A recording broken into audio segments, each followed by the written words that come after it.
السلام عليكم ورحمة الله وبركاته. اليوم حسوي لكم سندويشة عمو سمير بطريقة صحية.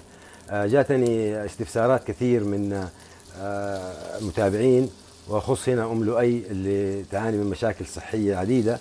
الله يرفع عنك إن شاء الله ويسلمك.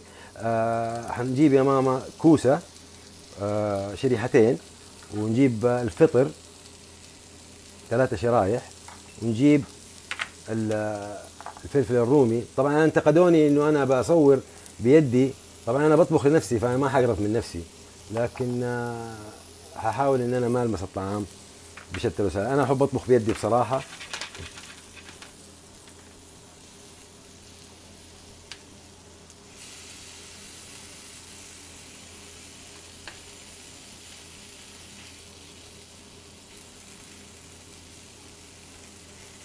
نخليها تتحمر دقيقتين تقريبا ونقلبها.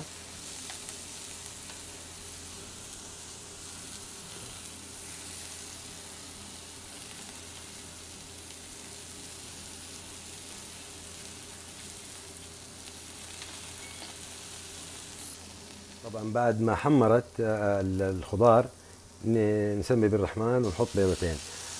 طبعا هذا اختياري، بيضتين. في ناس ما تحب البيض كثير ممكن تحط بيضة واحدة. ناس انتقدوني اني انا حطيت 3 بيضات المرة اللي فاتت.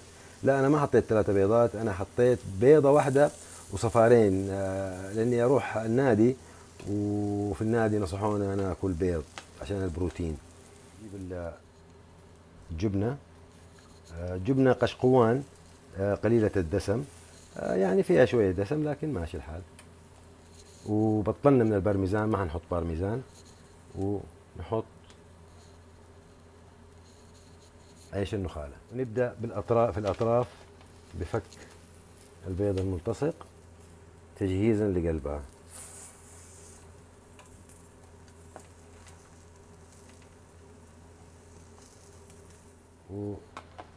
وبأي صحن نحطه في الصاج مرة أخرى عشان يتحمر التوست. وكذا يصير سندويشتنا إن شاء الله جاهز وبالعافية على قلوبكم. التقطيع تقدروا تقطعوه كده كده كده، تقدروا تاكلوه باليد، على كيفكم. السلام عليكم، نراكم إن شاء الله في وصفة جديدة.